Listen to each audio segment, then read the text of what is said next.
সবাইকে স্বাগত জানিয়ে শুরু করছি আজকে শ্রী ঠাকুরের কথা। ঠাকুরের কাছে একবার একজন এসেছেন গেরুয়া বসন পরে। সে কিন্তু সন্ন্যাসী নয়, এমনি এমনি সে গেরুয়া পরিধান করেছে। ঠাকুর সেটা পছন্দ করছেন না, দেখেই বলছেন, আবার গেরুয়া কেন? একটা কি পরলেই হলো? বাইরে সন্ন্যাসীর পোশাক পরেছি, অথচ সন্ন্যাসীর মতো জীবনযাপন করছি না। এটা ঠিক নয়। যদি সন্ন্যাসীর পোশাক পরি, তাহলে আমাকে আন্তরিকভাবে চেষ্টা করতে হবে, সন্ন্যাসীর মতো ত্যাগের জীবনযাপন করতে হবে। না হলে মিথ্যা আচরণ করা হলো, ভাবের ঘরে চুরি করা হলো। ঠাকুর বলছেন, মিথ্যা কিছুই ভালো নয়, মিথ্যা ভেক ভালো নয়। ভেকের মতো যদি মনটা না হয়, ক্রমে সর্বনাশ হয়। মিথ্যা বলতে বা করতে ক্রমে ক্রমে ভয়টাও ভেঙে যায়। তার চেয়ে সাদা কাপড় ভালো। মনে আসক্তি, ওদিকে বাইরে গেরুয়া, বড় ভয়ঙ্কর। গীতাতেও শ্রীকৃষ্ণ বলেছেন, কর্মেন্দ্রিয়াণি সংযমঃ যা আস্তে মনসা স্মরণ ইন্দ্রিয়ার্থান বিমূঢ়াত্মা মিথ্যাচারঃ সা উচ্যতে।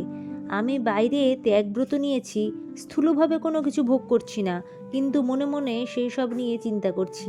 তাহলে আমি বিমূঢ়াত্মা মোহগ্রস্ত হয়ে আছি, মিথ্যাচার হচ্ছে আমার। কাজেই সত্যাশ্রয়ী হওয়া মানে কায় মনোবাক্যে সত্যাশ্রয়ী হওয়া।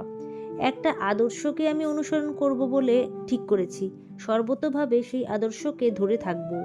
আমার ভেতর আর বাইরে একই হবে। কেউ আমাকে দেখছে না, জানছে না, তবুও আমি সেই আদর্শকে ধরে আছি। কারো প্রশংসার লোভে আমি সত্যাশ্রয়ী হইনি, সত্যের জন্য সত্যাশ্রয়ী। আবার হয়তো এমন হতে পারে যে সমস্ত জগৎ আমার বিরুদ্ধে দাঁড়িয়েছে, আর এ পাশে আমি একা, তবুও আমি আমার আদর্শকে ধরে থাকব। কত লাঞ্ছনা, কত কষ্ট আমার ভাগ্যে জুটবে, হয়তো আমার আদর্শ সবাই মেনে নেবে না, তবুও আমার আদর্শ থেকে আমি এক চুলো সরব না। প্রাণ পর্যন্ত দিতে প্রস্তুত, কারণ তা যদি করি সত্যচ্যুত হব আমি। স্বামীজি বলছেন, সত্যের জন্য সব কিছুকেই ত্যাগ করা চলে, কিন্তু কোনো কিছুর জন্য সত্যকে বর্জন করা চলে না। বলেছেন, truth does not pay homage to any society. সত্য কখনো কোনো সমাজের কাছে মাথা নত করে না। Society has to pay homage to truth. সমাজই সত্যের কাছে মাথা নত করে। সবার উপরে সত্য, ন সত্যাৎ পরম। সত্যের চেয়ে আর বড় কিছু নেই। সত্যই ঈশ্বর। God is truth, truth is god. যাকে আমি সত্য বলেছি, সত্যকে তপস্যা বলা হচ্ছে কেন? এই জন্যই বলা হচ্ছে, কায় মনোবাক্যে সত্যকে ধরে থাকা সত্যিই তপস্যা।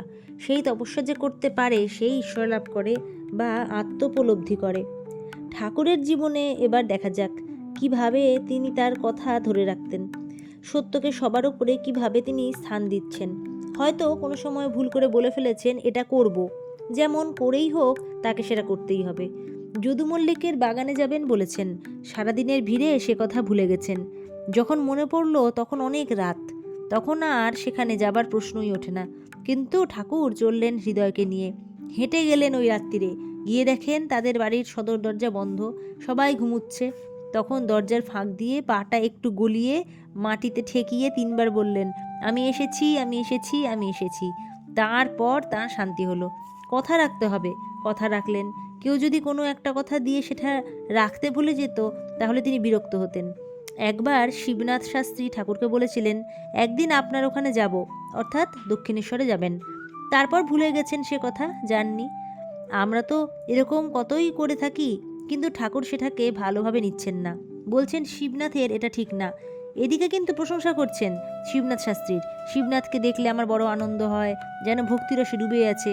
বলছেন, ওর মধ্যে ঈশ্বরের শক্তির বেশি প্রকাশ, কারণ এত লোক ওকে সম্মান করে, যাকে অনেকে গণে মানে, তাতে নিশ্চয়ই ঈশ্বরের কিছু শক্তি আছে।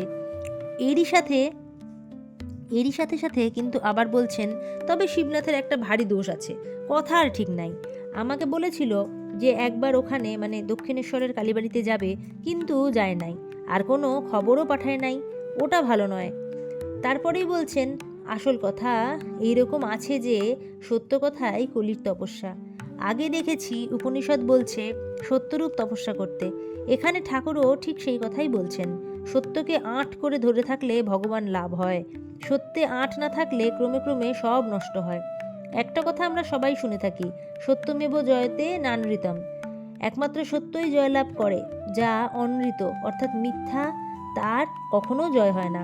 সাময়িকভাবে হয়তো মিথ্যার জয় হয়, কিন্তু শেষ পর্যন্ত যা সত্য, যা ঋত, তারই জয় হবে। এই ঋত কথাটার অর্থও সত্য। ইংরেজিতে মোটামুটিভাবে বোঝাতে গেলে মোরাল অর্ডার কথাটা বলা যেতে পারে। এই জগৎ সংসারে অনেক কিছু এলোমেলো ব্যাপার ঘটেছে, কিন্তু পেছনে একটা মোরাল অর্ডার আছে।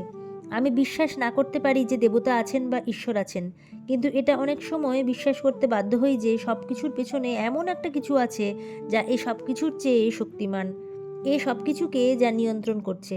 তাকেই আমরা বলছি ঋত বা সত্য বা মোরাল অর্ডার। তারই শেষ পর্যন্ত জয় হয়। কালের মাপকাঠিতে বিচার করলে দেখা যাবে যে সত্যই পরিণামে জয়লাভ করে। সেই জন্য বলা হচ্ছে নহি সত্যাৎ পরো ধর্মঃ, সত্যের চেয়ে বড় ধর্ম আর কিছু নেই।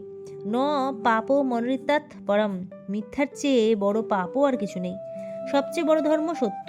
আমরা দেখি কুরুক্ষেত্র যুদ্ধ শুরু হওয়ার আগে দুর্যোধন গেছেন গান্ধারীর কাছে আশীর্বাদ নিতে।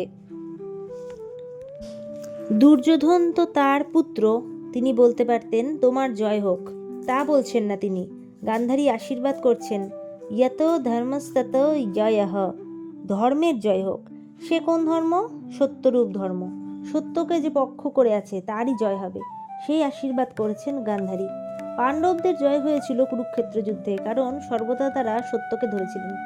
ঈশোপনিষদেও এই কথা পাওয়া যায়।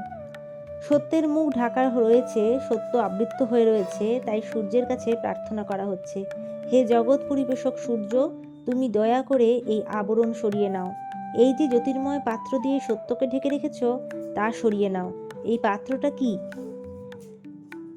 হিরণ্ময়েন পাত্রেণ সত্যা সাপিহিতাং মুখমম তাত্যাং পুষন্না পাবৃণু সত্য ধর্মায় দৃষ্টয়ে। এটি আমি ঈশোপনিষদের যে ভাষায় বললাম। তো এই পাত্রটা হলো সংসার। খুবই আকর্ষণীয় এই সংসার, এর দিকেই আমরা ছুটে যাই। এর পেছনে যে সত্যটা আছে সেটা আমাদের কাছে আড়াল হয়ে থাকে, কিন্তু আরও বড় আকর্ষণ এর পেছনে আছে। এর পেছনে আছেন ব্রহ্ম, আছেন ঈশ্বর, আছে সত্য। সেই সত্যকে আমাদের দেখা উচিত, বোঝা উচিত। রবীন্দ্রনাথ ঠাকুর যেমন গেয়েছেন, সত্য মঙ্গল প্রেমময় তুমি, ধ্রুবজ্যোতি তুমি অন্ধকারে, তুমি সদা যার হৃদে বিরাজ, দুঃখ জ্বালা সেই পাশরে। ধর্ম প্রসঙ্গে স্বামী ব্রহ্মানন্দে আছে, এক ভক্তকে তিনি বলছেন, এই দুটো জিনিস মেনে চলবে, সত্য কথা বলবে আর পরস্ত্রীকে মায়ের মতো দেখবে, আর কিছু করতে হবে না, এই দুটোতেই আর সব হয়ে যাবে। শ্রী শ্রী মাও বলছেন, কলিতে শুধু সত্যের আঁট থাকলেই ভগবান লাভ হয়। ঠাকুর বলতেন, যে সত্য কথাটি ধরে আছে সে ভগবানের কোলে শুয়ে আছে। সবাই বলুন জয় শ্রী ঠাকুরের জয়, জয় শ্রী মায়ের জয়, জয় স্বামীজির জয়।